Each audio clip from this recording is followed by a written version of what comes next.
Irmãos, abram as suas Bíblias na carta de Paulo aos Romanos, capítulo de número 12. Eu vou expor para vocês hoje o versículo 1 e o versículo 2.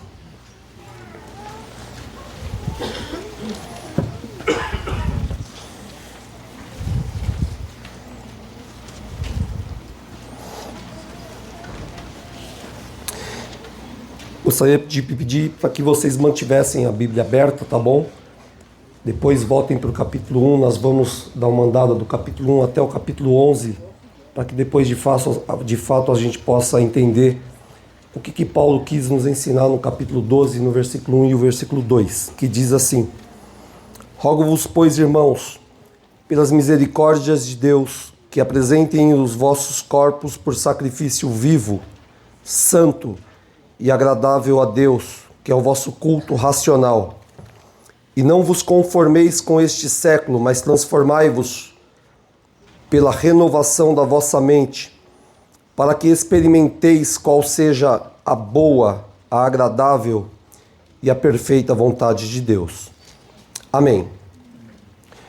Irmãos, não é novidade para nenhum de nós, cristãos, que temos lido a Bíblia, a Palavra de Deus, de que a carta de Paulo aos Romanos se trata, talvez, da carta paulínea mais robusta do Novo Testamento, onde que a doutrina da redenção ela é apresentada para todos nós, mas não só a doutrina da redenção. Nós temos um chamado, irmãos, da parte de Deus para vivermos em santidade diante do nosso Senhor. E a ordem de Paulo aqui ela é clara. Paulo nos convida a sermos transformados. Paulo nos convida a sermos diferentes. Paulo nos convida aqui a ofertar, a oferecer um culto vivo diante de Deus. E para isso, ele nos dá uma motivação. A motivação que Paulo está aqui está no pois. Talvez na sua tradução fala, portanto, tudo que vem antes. Paulo faz uma transição da teologia do capítulo 1 até o capítulo 11, para que a partir do capítulo 12 até o capítulo 16 ele vai para a prática dessa teologia apresentada. Que nós devemos viver, ofertar esse sacrifício a Deus por gratidão a tudo quanto Deus tem feito em nossas vidas. Então lá no capítulo 1 Paulo vai mostrar todo o conteúdo do Evangelho e todo o significado do Evangelho. No versículo de número 16 ele fala que o Evangelho é o poder de Deus para a transformação da vida de todos quantos o conhecem. No capítulo 2 Paulo vai falar sobre a necessidade do Evangelho, porque todos os homens estão debaixo da ira de Deus, indistintamente, todos, judeus, gentios, todas as pessoas. No capítulo 3 Paulo vai falar sobre a graça e a justificação única e exclusivamente pela fé. No capítulo 4, Paulo vai falar sobre essa doutrina, a doutrina da imputação e da maneira que foi imputada essa justiça em Abraão.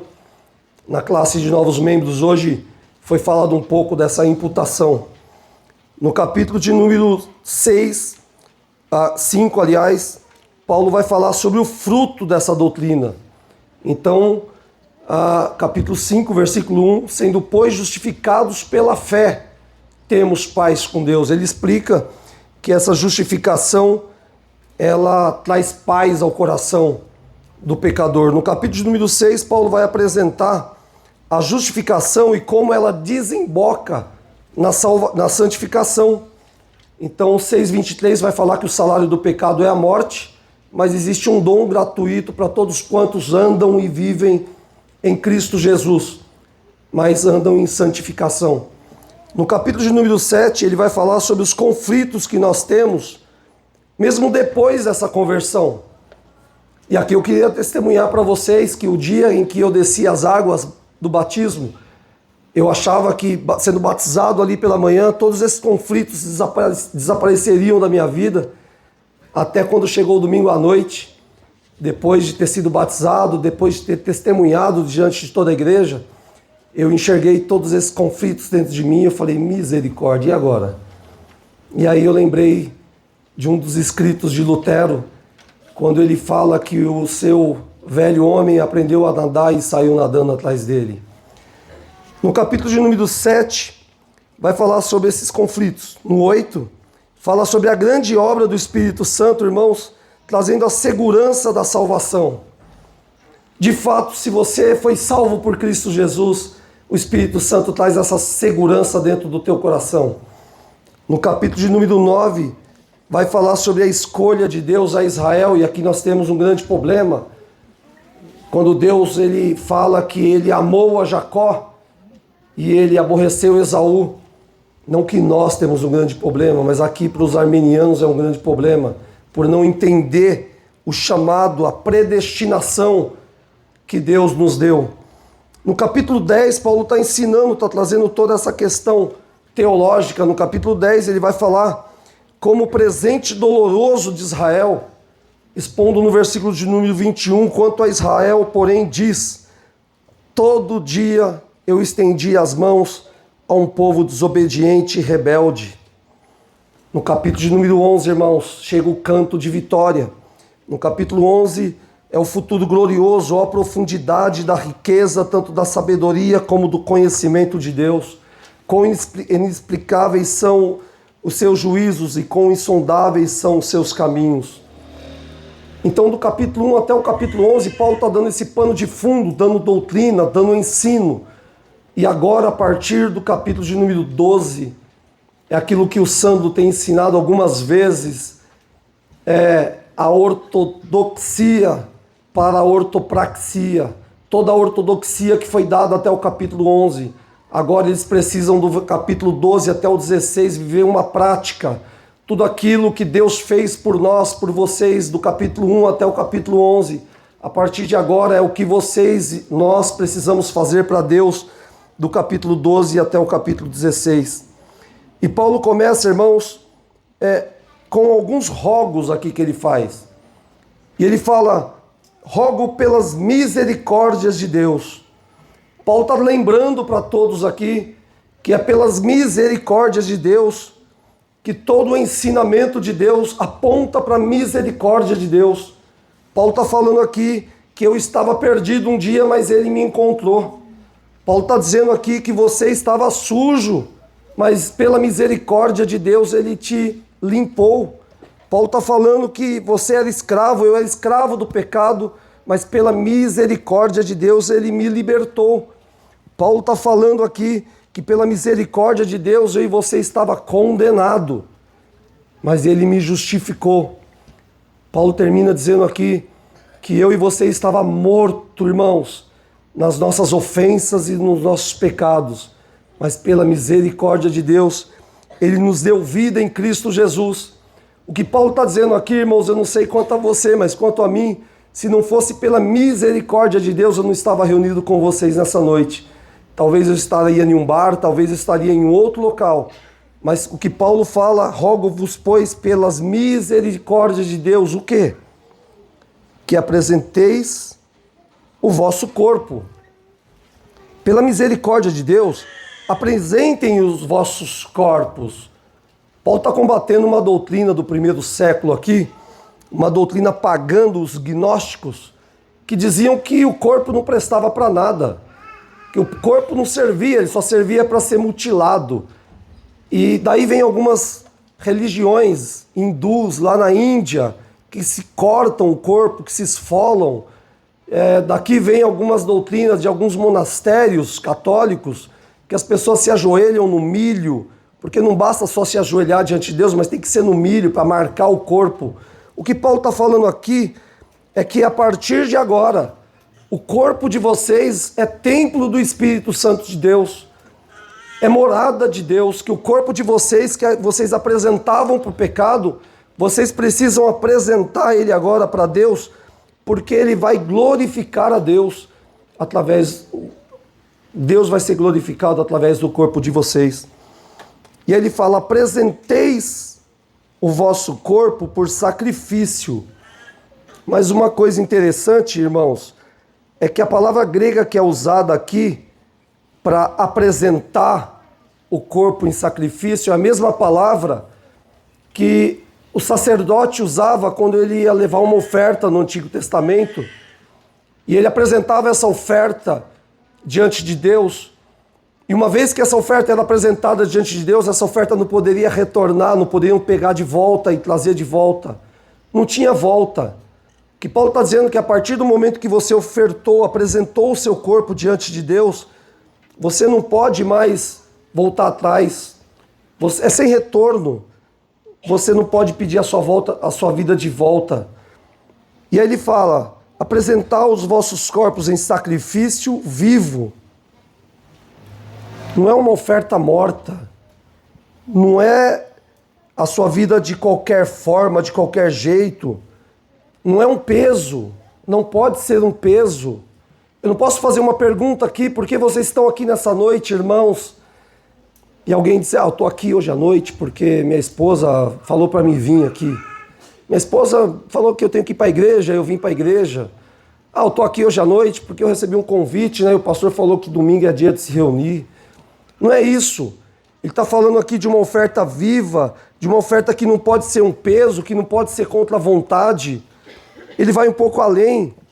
Paulo fala, tem que ser uma oferta viva e um sacrifício vivo, um sacrifício santo, um sacrifício separado do pecado, um sacrifício que seja separado do mundo, um sacrifício santo que cumpra o propósito ao qual Deus estipulou. Ele está falando um sacrifício santo, consagrado ao Senhor. Isso quer dizer que a minha vida, a tua vida precisa ser santificada, consagrada a Deus. A gente não pode, diante desse sacrifício santo, andar onde a gente quer andar. A gente não pode andar na roda dos escarnecedores, por exemplo, como a palavra de Deus ensina para nós. Então ele está falando de um sacrifício santo, um sacrifício que tem que ser longe daquilo que é errado, longe daquilo que não glorifica o nome de Deus. Um sacrifício que seja separado para Deus, para a glória de Deus, separado do mundo, e que a gente possa viver isso. É isso que Paulo está dizendo. Vocês antigamente ofereciam o corpo de vocês de qualquer jeito, em qualquer lugar, fazendo o que dava na cabeça, da maneira que você pensava que tinha que ser as coisas. A partir de agora, isso tem que ser santo, isso tem que cumprir um propósito, isso tem que ser separado, isso tem que glorificar o nome de Deus. E aí segue o texto, irmãos. Um sacrifício vivo, santo e agradável a Deus. Um sacrifício que seja em conformidade com a palavra de Deus. Um sacrifício que seja em conformidade com aquilo que Deus fez por nós. Não é do seu jeito. Estava conversando com uma irmã hoje sobre o livro que a gente estudou. Eu emprestei o livro para ela ler e ela me deu um livro hoje na capa, novo. Ela falou, gostei e quero te dar um novo agora. O livro A Igreja, de Jeffrey Johnson. E lá ele ensina sobre isso. O sacrifício não é do seu jeito. O culto não é da maneira que você acha, que você estipula. O culto é da maneira que Deus determinou. Por isso os filhos de Arão, Nadab e Abiú, eles foram fulminados pelo Senhor. Porque eles ofertaram um culto da maneira que eles imaginavam que deveria ser ofertado. E lá no capítulo 10 de Levíticos, irmãos, no versículo de número 1, tem uma parte, a parte final do versículo 1. Estava falando para Milane que isso assusta quando você lê. Porque eles foram fulminados. E o texto diz que eles foram fulminados porque eles fizeram algo que o Senhor não ordenara. Então não basta simplesmente, eu acho que não tem problema. Não é porque a Bíblia não diz isso aí, mas acho que eu posso fazer. Não é isso, não se trata disso. Quando o Senhor está falando desse sacrifício vivo, santo e agradável a Deus que cumpre o propósito. Tem que ser da maneira de fato que Deus estipulou, da maneira que é de conformidade com aquilo que Deus nos tem ensinado. E o texto segue, dizendo que é o vosso culto racional. E agora eu me pergunto, o que seria isso? O que é o culto racional, um culto inteligível, um culto com a cabeça, um culto inteligente, um culto consciente, um culto voluntário. Não é o culto só esse aqui, irmãos, que a gente se reuniu no domingo, seja pela manhã ou seja pela noite.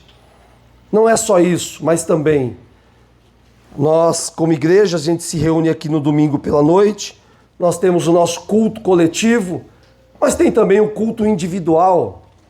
Aquele culto que quando você, muitas das vezes, você está na sua casa, a irmã talvez está ali na sua casa lavando a sua louça, mas você está orando, você está glorificando a Deus, você está exaltando a Deus, você está cantando, louvando ao Senhor. Aqui fala de um culto racional, e vocês conseguem entender o porquê que Deus recebeu o culto, por exemplo, de Abel? A Bíblia diz que Deus recebeu o culto de Abel, a oferta de Abel e o Abel também. E a Bíblia também diz que ele rejeitou a Caim e também rejeitou a oferta de Caim. Porque antes da liturgia vem a prática, vem a vida de praticidade do dia a dia, de louvar a Deus, aonde quer que você esteja e da maneira que você esteja, no seu trabalho, na escola, no seu dia a dia, no seu caminhar, no seu expressar, no seu falar.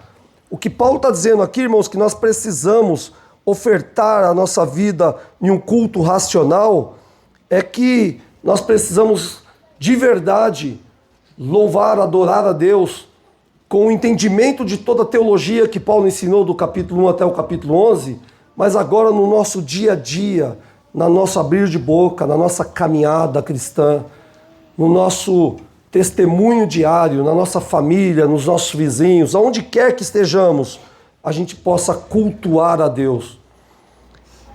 Em segundo lugar, Paulo fala assim, no versículo 2, e não vos conformeis com este século. Tem alguns ensinamentos aqui. Paulo está falando de uma inconformação. Paulo está falando aqui para nós que a gente não pode concordar. Tem uma coisa interessante aqui. É a raiz da palavra que é usada tanto para não vos conformar, mas na continuação do versículo, quando fala que você tem que se transformar. A raiz da palavra aqui é forma. Forma. Aquilo que a mulher, quando vai fazer um pudim, por exemplo, que ela coloca lá e sai naquela forma, aquele doce. Aquele pão, quando é colocado naquela forma, aquele líquido, e depois de assado, sai naquela forma, daquele jeito. É a mesma palavra aqui, a palavra forma. E o que Paulo está ensinando para nós? Paulo está dizendo que nós não podemos concordar com a forma que o mundo tem feito as coisas, com um padrão, com um molde que as coisas têm sido. Então ele fala, não vos conformeis com este século, que tem uma forma do pecado, da injustiça, daquilo que não glorifica a Deus. Não se amolde com o padrão desse mundo. Qual o padrão? O padrão do relativismo, que tudo agora é relativo, que tudo agora não é mais problema, que tudo agora não pode ser feito assim também. Paulo está dizendo aqui que você e eu não pode dizer amém para o padrão que é apresentado pelo mundo, porque os padrões do mundo, eles estão invertidos. O profeta Isaías fala que as pessoas estão chamando luz de trevas e trevas de luz. Ele fala que as pessoas estão chamando doce de amargo e amargo de doce. E o que Paulo está dizendo aqui é que a gente não pode se amoldar a esse tipo de padrão do relativismo, da inversão. Irmãos, eu estava pensando em montando esse esboço para falar com vocês, quando eu estava lendo uma notícia sobre um pedido de oração que nos chegou aqui na quarta-feira. Nós temos orado aqui nas quartas-feiras pelo nosso Brasil, pela vida dos irmãos, pela congregação. E na quarta-feira, nosso irmão Valentim nos fez um pedido para que nós orássemos pela situação que estamos vivendo agora na nossa nação, no Brasil. Essas brigas aí do STF, com essas brigas aí dos impostos e tudo mais. das tarifações. Irmãos, a Lava Jato, ela prendeu 300 pessoas. A Lava Jato devolveu para os cofres públicos do Brasil 6,1 bilhões em dinheiro. Sabe quantas pessoas tem presa da Lava Jato? Nenhuma. O valor foi devolvido, porque foi roubo. Semana passada, nosso Brasil mandou prender uma senhora de 70 anos de idade porque ela tirou a tornozeleira eletrônica para ir para a academia. E aí eu faço uma pergunta. Tem jeito? Se amoldar com o padrão que estão fazendo nesse mundo? Tem jeito de eu concordar com algumas mazelas que têm sido feitas? Uma outra senhora parece que foi presa porque escreveu com batom também uma frase. E eu não estou dizendo que não tem que haver algumas punições, mas prisão? Uma senhora de 70 anos de idade ser presa quando que 6,1 bilhões que foram devolvidos, tá? Só foi devolvido, tem uma parte que não foi devolvida. E não tem ninguém preso em relação a isso? É isso que Paulo está dizendo. Que eu e você não pode se amoldar com um padrão que estão estipulando para nós, que estão nos ensinando no mundo. E aí ele dá uma sequência, a sequência é muito interessante, porque ele fala: rogo-vos, pois, irmãos, pelas misericórdias de Deus, que vocês apresentem o corpo de vocês em sacrifício vivo, santo e agradável a Deus, porque esse é o culto racional de vocês. E não vos conformeis com este século, mas transformai-vos pela renovação da vossa mente. Para quê? Para que tem que ser feito tudo isso? É o que ele faz a pergunta. Para que experimenteis qual seja a boa, a agradável e a perfeita vontade de Deus. Beto, como é que eu sei? Eu pensei até no Elmer, eu fiquei imaginando que pessoas devem chegar no pastor e falar: pastor, qual que é a vontade de Deus para a minha vida? Como é que eu consigo saber a vontade de Deus para a minha vida? Como é que eu consigo saber que de fato eu estou andando em agrado a Deus? Eu estou agradando a Deus na minha caminhada? Eu e você conseguem agradar a Deus através de um estilo de vida. Através de um estilo de vida que eu e você ande para a glória de Deus. Eu e você consegue agradar a Deus quando a gente apresenta o nosso corpo através de um estilo de vida santo, através de um estilo de vida agradável. E quando a gente faz isso, Deus, Ele vem se revelando a sua vontade na minha vida, que estou andando em conformidade com a vontade de Deus. E aí vem aquela ideia de quanto mais próximo eu estou de Deus, mais claro as coisas se tornam para mim. Quanto mais perto eu ando com Deus, mais eu percebo a existência da palavra de Deus. Quanto mais eu a leio, mais eu conheço sobre Deus. E fica uma pergunta retórica, só para a gente ouvi-la, pensar e levar para casa e talvez passar o resto do domingo à noite antes de dormir e apagar, pensando nela. Eu estou fazendo isso?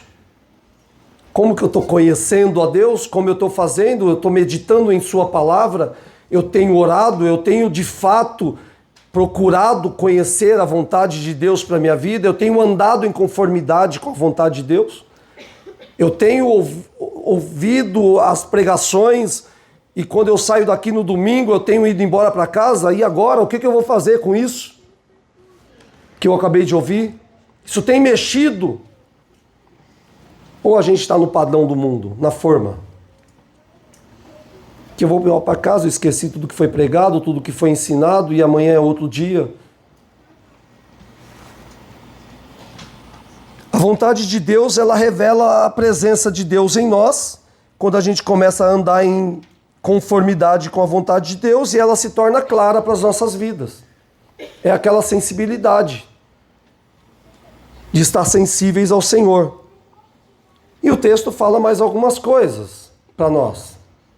Que a vontade de Deus, ela é boa. Ela reflete o caráter do Deus Santo, do Deus bom. Então ela é boa porque ela reflete o caráter desse Deus. Fala que ela é agradável.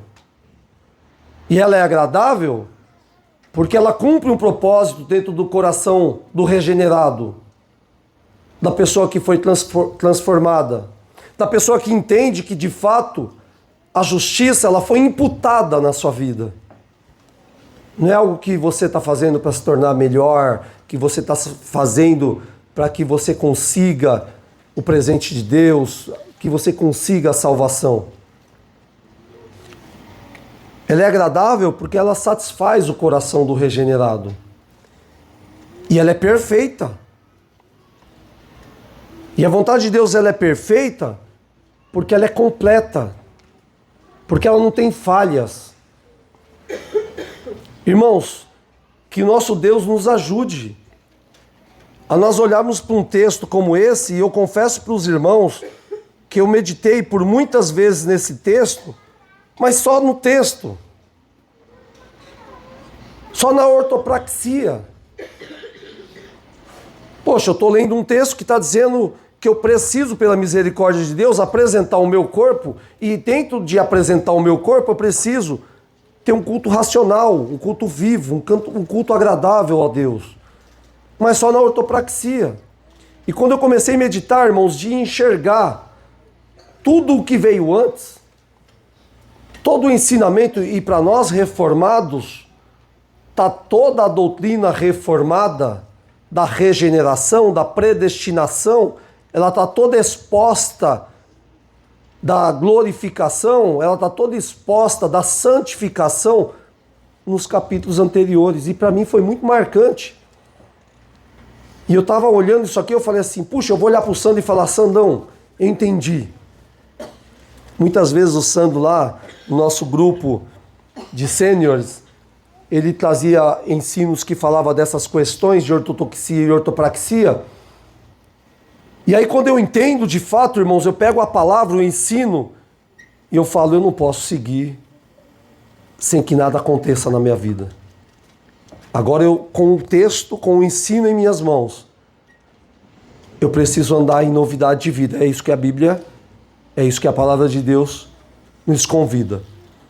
Então, meus irmãos, que Deus nos ajude. Que Deus tenha misericórdia de nós e que Deus nos dê cada dia da sua graça, para que a gente pegue a palavra de Deus e tudo quanto a gente tem aprendido nesse lugar e vá para casa e pense e apresente o nosso corpo em sacrifício a Deus. Eu queria orar com vocês, irmãos. Queria convidar a todos. Vocês podem ficar de pé, por favor? Eu queria orar com vocês e louvar a Deus pela vida de cada um dos irmãos. E por hoje à noite também poder, junto com vocês, expor o texto, a vocês o texto da palavra do Senhor. Nosso Deus e Pai, te louvamos nessa noite por esse lugar de oração, Senhor. Te louvamos por proporcionar para nós um momento em que, apesar de nós podermos se prostrar diante do Senhor e adorá-lo, e cantar ao Senhor, e orar ao Senhor, Pai. E também meditar na Tua Palavra e perceber, enxergar todo o ensinamento que a Tua Palavra tem para cada um de nós. Senhor, nos ajude a apresentar o nosso corpo a Ti, Senhor. Nos ajude a acreditar na Tua Palavra e nos ajude, Senhor, nós percebermos a importância de tudo quanto a Tua Palavra nos ensina. Obrigado por essa noite, ainda seguiremos cultuando a Ti. E nós oramos no nome do Teu Filho Jesus. Amém. Amém, irmãos. Podeis sentar. Deus abençoe.